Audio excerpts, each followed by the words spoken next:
Everyone, মোৰ চেনেললৈ আপোনালোক সকলোকে পুনৰবাৰ স্বাগতম জনাইছোঁ। আজি মই আপোনালোকৰ মাজলৈ লৈ আহিছোঁ অসম কন্যা দেৱলীনা ভট্টাচাৰ্যৰ কেইটামান খুব সুন্দৰ ভিডিঅ'। তেন্তে ভিডিঅ'টো শেষলৈকে চাব, আৰু যদি ভিডিঅ'টো চাই আপোনালোকৰ ভাল লাগে তেন্তে শেষত লাইক, কমেণ্ট, শ্বেয়াৰ আৰু মোৰ চেনেলটোক ছাবস্ক্ৰাইব কৰিব নাপাহৰিব। Thank U.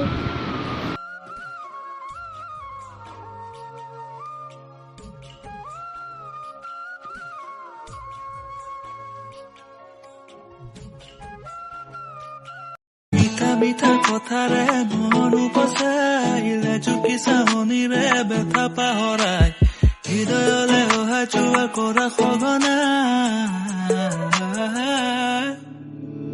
মোৰ হৃদয় নাচিছে আজি ওলাওতে বিচাৰে তোমাক সদায় কাষৰতে মতলীয়াই মন আজি তোমাতে মগন প্ৰতিদিন প্ৰতিদিশা বাবে তোমাৰ কথাকে মিঠা কথাৰে মন